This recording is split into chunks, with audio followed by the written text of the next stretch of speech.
اقبال کی بات چل رہی تھی. اقبال نے زندہ قوم کا مرثیہ لکھا ہے جو خواب غفلت میں ہے. کیا نہیں اور غزنبی کارگاہ حیات میں، بیٹھے ہیں کب سے منتظر اہل حرم کے سومنات، اور قافلہ حجاز میں ایک حسین بھی نہیں، گرچہ ہے تاب دار ابھی گیسوئے دجلہ و فرات. آگ ہے اولاد ابراہیم ہے نمرود ہے، کیا کسی کو پھر کسی کا امتحان مقصود ہے. اس کا حل عمل سے ہوگا، اور اس عمل کی تحریک کے لیے یہ انٹرنیشنل سیمینار کم ویبینار انعقاد پذیر ہے، کیونکہ یہ گھڑی محشر کی ہے. تو عرصہ محشر میں ہے، پیش کر غافل عمل کوئی اگر دفتر میں ہے. اور اے باد صبا کچھ غیرت کر، کشتی کو بھنور میں پھر لے جا، وہ دیکھ تیری ناکامی پر کم ظرف کنارے ہنستے ہیں. تو اسی موضوع کو آگے بڑھانے کے لیے فیکلٹی آف اسلامک اسٹڈیز کے روح رواں دین جب وہ گفتگو کرتے ہیں، استشراق ہو، الحاد ہو، یا امت مسلمہ کے مسائل ہوں یا قومی مسائل ہوں، تو اجتماعیت کی طرف ان کی گفتگو ہمارے لیے رہنمائی کرتی ہے، راہ عمل دیتی ہے. اور امت مسلمہ کا درد اپنے دل میں لیے جب بھی کوئی خیال آتا ہے تو فوراً وہ اسے ایکسیپٹ کرتے ہیں. ایک نشست میں جب یہ مشورہ آیا کہ فلسطین کے حوالے سے ایک عالمی سیمینار انعقاد پذیر کیا جائے، تو فوراً انہوں نے ہمیں حکم فرمایا، ڈاکٹر حسن مدنی صاحب کو اور مجھے، کہ آپ بغیر کسی تاخیر کے اس کو جو ہے وہ عمل کی شکل میں لائیں اور اس کے انعقاد کو یقینی بنائیں. تو ہمارے دلوں کی دھڑکن، اور جب بھی ان سے ملتے ہیں ہم، جب بھی دیکھا تجھے عالم نو دیکھا ہے، مرحلہ طے نہ ہوا تیری شناسائی کا. پروفیسر ڈاکٹر محمد حماد لکھوی صاحب آپ سے محو گفتگو ہوں. السلام علیکم ورحمۃ اللہ وبرکاتہ. الحمد للہ وکفا وسلام علی عبادہ الذین اصطفیٰ. اشہد ان لا الہ الا اللہ وحدہ لا شریک لہ واشہد ان محمدا عبدہ ورسولہ صلی اللہ علیہ وآلہ وسلم. اما بعد فاعوذ باللہ السمیع العلیم من الشیطان الرجیم من حمدہ ونفخہ ونفثہ. بسم اللہ الرحمن الرحیم. وما لکم لا تقاتلون فی سبیل اللہ والمستضعفین من الرجال والنساء والولدان الذین یقولون ربنا اخرجنا من هذه القریۃ الظالم اہلها. اپنی گفتگو شروع کرنے سے قبل میں ایک وضاحت اور ایک معذرت پیش کرنا چاہتا ہوں. یہ بنیادی طور پر آن لائن سیمینار طے ہوا تھا، اور شاید اشتہار میں یا اس کے کارڈ میں کوئی وضاحت میں کمی رہ گئی کہ لوگوں نے اس کو فزیکل سیمینار سمجھا اور بہت سارے احباب یہاں تشریف لائے، اور اسی وجہ سے اس کو اس چھوٹے کمرے میں انعقاد پذیر کرنے کا فیصلہ ہوا تھا، کیونکہ بنیادی طور پر یہ آن لائن تھا. تو یہ آن لائن ویبینار جس میں ہمارے پاس 7 برطانیہ سے اور ترکی سے اسکالرز بھی انشاءاللہ پارٹیسپیٹ کر رہے ہیں. اللہ تعالیٰ ان کو جزائے خیر دے، پورے پاکستان کے جید اسکالرز کے علاوہ. تو اس لیے جو لوگ تشریف لائے ہیں وہ اگر جگہ کی کمی محسوس کر رہے ہیں تو میں ان سے معذرت خواہ ہوں. اور جو انتظامیہ کے لوگ ہیں ان سے درخواست ہے کہ جو دوسرے احباب تشریف لا رہے ہیں ان کے لیے باہر کوریڈور میں کرسیاں رکھوا دیں، تاکہ جو بھی آتے ہیں ان کو کم از کم بیٹھنے کی جگہ تو میسر ہو. جہاں تک مسئلہ فلسطین کی ملی اور نظریاتی اساس کا تعلق ہے، اس سلسلے میں چند منٹ میں مختصر سی معروضات پیش کرنے سے قبل اس طرف آپ سب کی توجہ دلانا چاہتا ہوں کہ اس کے بنیادی طور پر اس وقت 3 پہلو ہیں جو پوری دنیا میں ڈسکس ہو رہے ہیں. ایک پہلو بنیادی انسانی حقوق کا ہے. اس کو آپ اقوام متحدہ کے چارٹر کے تحت دیکھیں یا بین الاقوامی قانون کے تحت دیکھیں. آپ جب پوری دنیا میں مظاہرے ہوتے دیکھتے ہیں یا مختلف ملتوں کے لوگوں کو آپ کے ہم آواز ہوتے دیکھتے ہیں تو اس کی وجہ بنیادی انسانی حقوق کا ایک تصور ہے. اس کی الگ تفصیلات ہیں، یہ ہمارا موضوع نہیں ہے. دوسرا پہلو وہ اس وقت بین الاقوامی قانون کے تحت جو فلسطین کی تاریخی حیثیت ہے، اس اعتبار سے بھی جب اگر آپ برطانیہ کے اور برٹش امپائر کے اس خفیہ معاہدے کو، جو معاہدہ بالفور کے نام سے یہودیوں کے ساتھ ہوا تھا، اور جو دراصل پہلی جنگ عظیم میں اس مکار قوم نے اپنی مکاری کو بروئے کار لاتے ہوئے امریکہ کو اس کے اندر شامل کر کے نازیوں کو شکست کا باعث بنے تھے، اور جس کا بدلہ ہٹلر نے اپنے طور پر لیا تھا، جس کو تاریخ میں ہم ایک ایسے یہ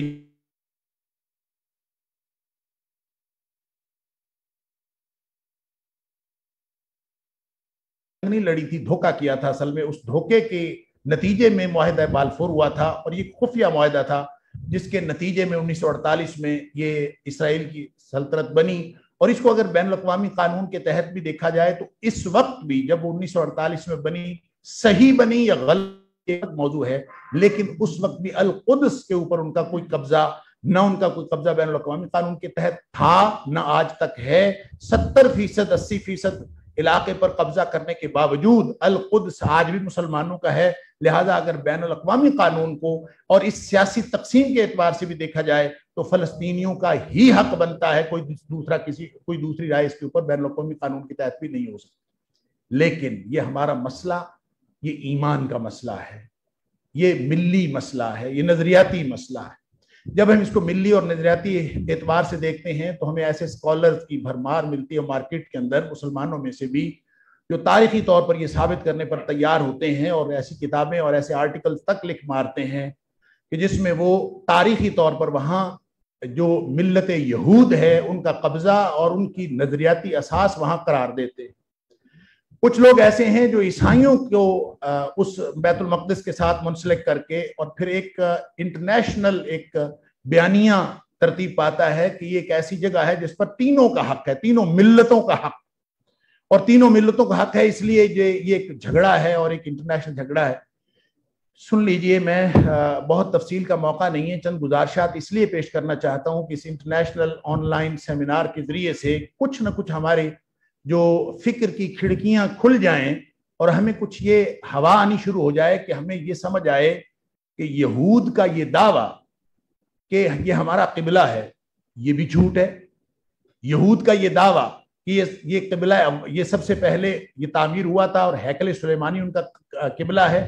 یہ ان کے اپنے کسی بھی الہامی جو روایت ہے، نہ تالمود سے، نہ تورات سے، نہ انجیل سے، کسی بھی چیز سے کبھی بھی ثابت نہیں ہوا۔ ان کی نظریاتی اساس میں، ملی اور نظریاتی اساس میں کبھی بھی قبلے کے طور پر یہ مسجد اقصی جیسی جگہ کوئی نہیں رہی۔ لہذا وہ جو دعویٰ کرتے ہیں ان کے دعوے کی بنیاد ایک تاریخ ہے، اور آپ کو معلوم ہے کہ تاریخ ہمیشہ اپنے ہی دھندلکوں میں گم رہتی ہے، اور جب تاریخ کی بنیاد پر ملی اور نظریاتی بنیادیں اٹھائی جائیں تو وہ ہمیشہ کنفیوژن کا شکار ہوتی ہیں، اور کبھی بھی تاریخ کی بنیاد پر اٹھائی ہوئی کوئی بھی بات وہ ملی اور نظریاتی اساس قرار نہیں پا سکتی۔ لہذا اگر آپ ان کے اس دعوے کو دیکھیں،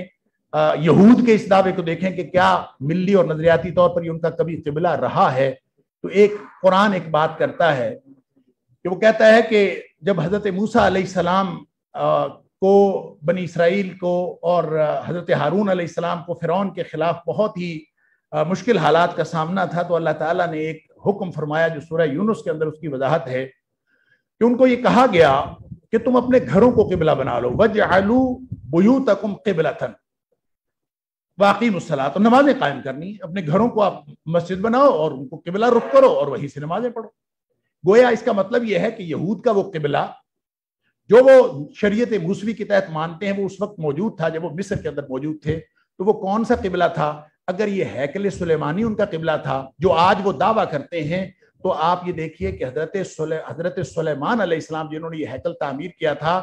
اس سے اور حضرت موسیٰ علیہ السلام کے درمیان معلوم تاریخ کے مطابق کم از کم 400 سال کا فاصلہ ہے۔ یہ 400 سال قبل بات ہو رہی ہے کہ وَاجْعَلُوا بُيُوتَكُمْ قِبْلَةً وَأَقِيمُوا الصَّلَاةَ۔ تو اس کا مطلب یہ ہے کہ اس وقت ان کا قبلہ موجود تھا، اور وہ قبلہ کون سا تھا اس کے بارے میں ہمارا قرآن رہنمائی کرتا ہے۔ یہود نے جو مکاری اب پھیلائی ہے یہ ہر دور میں پھیلاتے رہے ہیں، نبی اکرم صلی اللہ علیہ وسلم کے دور میں بھی یہ اپنی ثقافتی اور علمی برتری کا ایک ظام جو تھا اس کی بنیاد پر یہ لوگوں کو کنفیوز کرتے تھے، اور قرآن نے کلیئر کٹ کہا ہے سماعون للکذب اکالون للسحت، پرلے درجے کے حرام خور ہیں اور پرلے درجے کے جھوٹ کے رسیاں ہیں، اور انہی مکاریوں کی بدولت انہوں نے پوری دنیا میں ایک کنفیوژن پھیلا رکھا ہے جس کو یہ اپنی نظریاتی اور ملی اساس قرار دیتے ہیں۔ ایسا قطعاً نہیں تھا۔ اس وقت بھی یہ کہتے تھے کہ ہمارا بیت المقدس جو ہے یہ سب سے پہلے بنا تھا۔ قرآن نے اس کنفیوژن کو دور کیا۔ ان اول بیت وضع للناس للذی ببکہ، پہلا گھر وہ نہیں ہے، پہلا جو تعمیر ہوا وہ مکہ مکرمہ میں بیت اللہ تعمیر ہوا ہے، اور اس کی تفصیل نبی اکرم صلی اللہ علیہ وسلم نے فرمائی۔ بخاری شریف کی حدیث ہے کہ آپ سے پوچھا گیا کہ سب سے پہلے کون سی مسجد تعمیر ہوئی، آپ نے فرمایا مسجد حرام، پھر اس کے بعد فرمایا مسجد اقصی۔ پوچھا گیا درمیان میں کتنا فاصلہ تھا، فرمایا 40 سال۔ یہ بخاری شریف کی حدیث ہے۔ نبی اکرم صلی اللہ علیہ وسلم کو وضاحت فرما دی۔ اب اگر بیت اللہ کی تعمیر کو دیکھتے ہیں، 40 سال کا اگر حساب لگانا ہو کہ مسجد اقصی پہلی دفعہ کب تعمیر ہوئی تھی، تو بیت اللہ کی تعمیر کے حوالے سے ہمیں جو مورخین کے ہاں جو اغلب گمان ہے وہ یہ کہ بیت اللہ کی تعمیر اب تک 11 دفعہ ہو چکی ہے، اور 11 دفعہ اگر اس کی تعمیر ہوئی ہے تو سب سے پہلی دفعہ کب ہوئی تھی؟ جو انسانی تاریخ میں تو حضرت آدم علیہ السلام نے پہلی تعمیر کی تھی، لیکن اغلب گمان یہ ہے کہ پہلی تعمیر فرشتوں نے کی تھی، اور حضرت آدم علیہ السلام نے جو تعمیر کعبہ کی تھی یہ دوسری تعمیر تھی، یہ پہلی نہیں تھی۔ اور اگر یہ دوسری تعمیر تھی اور مسجد اقصی کو، مسجد حرام کو فرشتوں نے تعمیر کیا ہے، تو نبی اکرم صلی اللہ علیہ وسلم کے فرمان کے مطابق محض 40 برس کے عرصے بعد مسجد اقصی بھی تعمیر ہوئی ہے، تو مسجد اقصی کو بھی اغلب گمان یہی ہے کہ فرشتوں نے ہی تعمیر کیا ہوگا۔ لہٰذا یہ قبلہ اول جو یہ جو نظریاتی اور ملی اساس بنتی ہے، یہ گویا ان الدین عند اللہ الاسلام، حضرت آدم علیہ السلام کا دین بھی اسلام تھا، موسیٰ علیہ السلام کا دین بھی اسلام تھا، عیسیٰ علیہ السلام کا دین بھی اسلام تھا، سلیمان علیہ السلام اور نبی اکرم محمد کریم صلی اللہ علیہ وسلم، گویا یہ اسلام کی ملی اور نظریاتی اساس ہے۔ سلیمان علیہ السلام نے جب بات کی تھی، نبی اکرم صلی اللہ علیہ وسلم نے جو 3 دعائیں انہوں نے کی تھیں، ان 3 دعاؤں کا تذکرہ بھی بخاری شریف کے اندر موجود ہے کہ انہوں نے کہا تھا، اور نسائی شریف کے اندر موجود ہے، انہوں نے کہا تھا کہ 3 دعاؤں میں ایک دعا یہ مانگی تھی کہ اللہ اس مسجد میں جو شخص نماز کی نیت سے آئے، سلیمان علیہ السلام دعا مانگ رہے، اس مسجد میں جو شخص نماز کی نیت سے آئے اس کے تو سارے گناہ معاف کر دینا۔ اور نبی اکرم صلی اللہ علیہ وسلم فرماتے ہیں مجھے امید ہے کہ سلیمان علیہ السلام کی یہ دعا بھی قبول ہو گئی۔ یہ ہماری ملی اور نظریاتی اساس ہے۔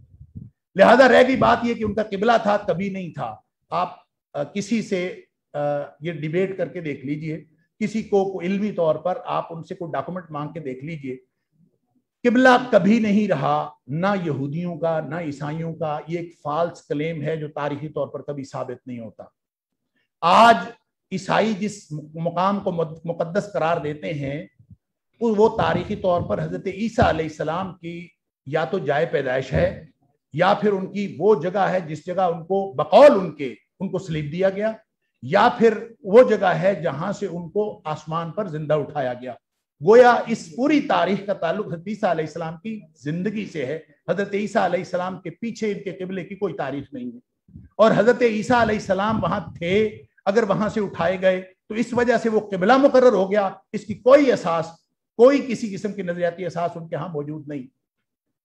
اور یہودیوں کی جہاں تک بات ہے، میں نے حضرت موسیٰ علیہ السلام کی بات جو قرآن نے کہی عرض کر دی سورہ یونس کے حوالے سے، تو پھر یہ سوال پیدا ہوتا ہے کہ کب سے انہوں نے اس کو اپنا قبلہ سمجھنا شروع کیا؟ تو تاریخ یہ بتاتی ہے کہ جب بخت نصر نے ان کو یروشلم کو تباہ کیا تھا اور اس وقت ہیکل کو گرا دیا تھا،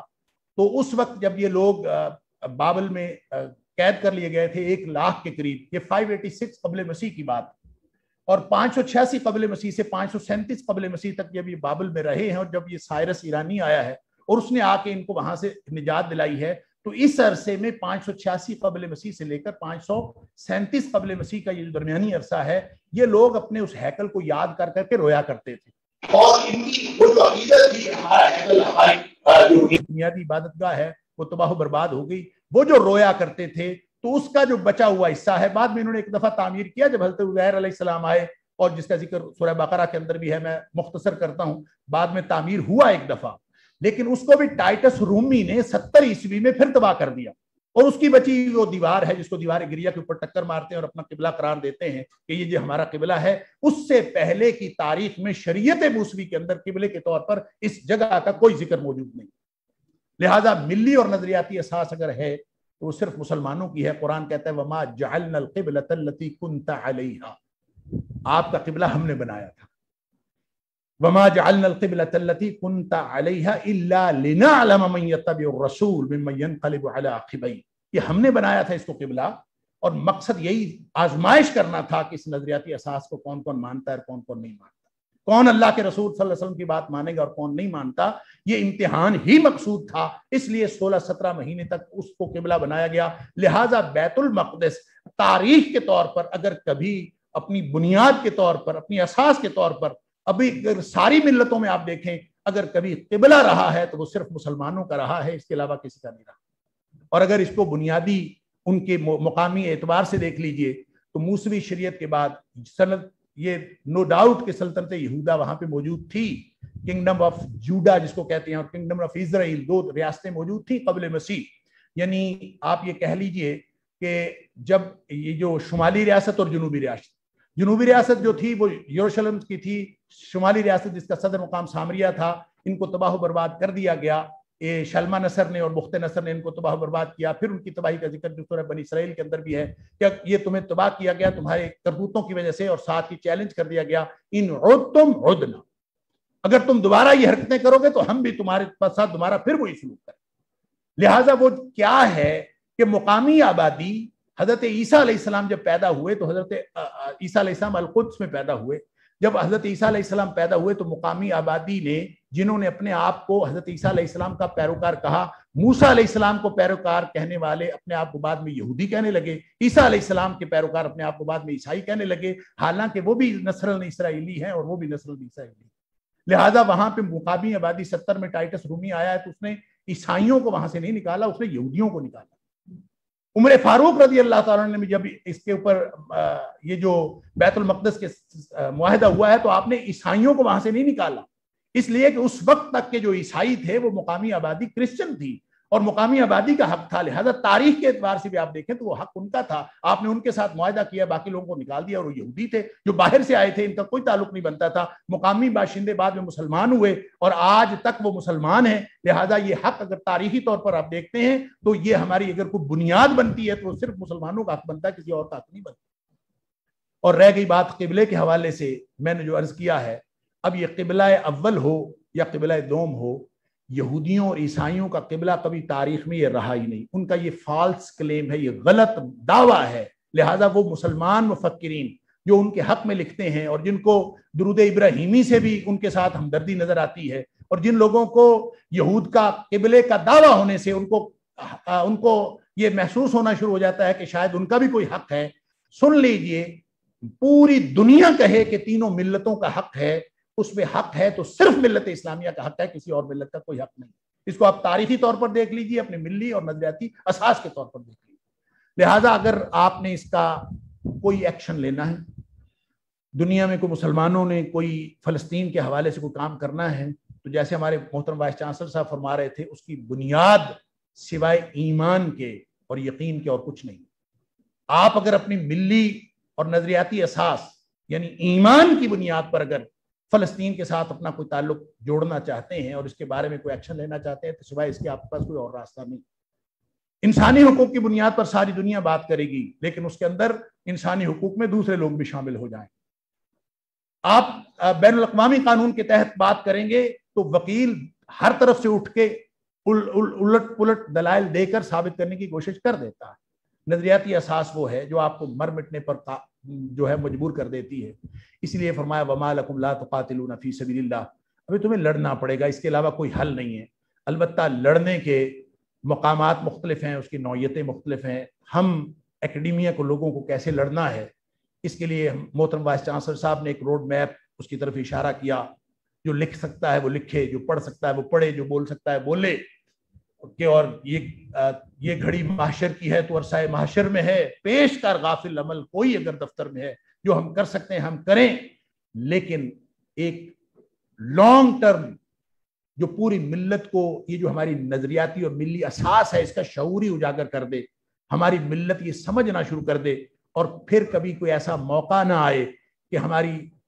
ملک کے ہائیسٹ فورم پارلیمنٹ میں کھڑے ہو کے لوگ جو ہیں وہ یہود کے حق کے بارے میں دلائل دے رہے ہوں، اور بڑے بڑے دانشور جو سو کالڈ ہیں ان کے حق میں دلائل دے رہے ہوں. کم از کم ہم کو یونیورسٹی کے اندر ایسا کورس متعارف کروا دیں. لہٰذا میں ریکمنڈیشن میں یہ ریکمینڈ کروں گا فیکلٹی آف اسلامک اسٹڈیز کی طرف سے کہ ایک ایسا القدس کے اوپر نصاب ترتیب دیا جائے جو صرف اسلامیات کے اسٹوڈنٹس کو نہیں بلکہ تمام ڈسپلنس کے اندر پڑھایا جائے، اور اس کو یا پھر ہم اگر ہمارے محترم وائس چانسلر صاحب ہماری فیکلٹی کے ذمہ لگائیں تو ہم ایک ایسا کورس ڈیولپ کر دیتے ہیں جس کو اوپن کورس رکھا جائے اور پوری یونیورسٹی کے لوگ جو ہیں اس کے اندر شرکت کریں، تاکہ یہ جو غلط فہمیاں غیروں کی طرف پھیلائی ہوئی ہیں ہماری ملی اور نظریاتی اساس کو بلیمش کرنے کے لیے ان کا خاتمہ کیا جا سکے۔ اللہ تعالیٰ مجھے اور آپ کو درست علم اور درست طرز عمل کی توفیق عطا فرمائے۔ السلام علیکم ورحمۃ اللہ وبرکاتہ۔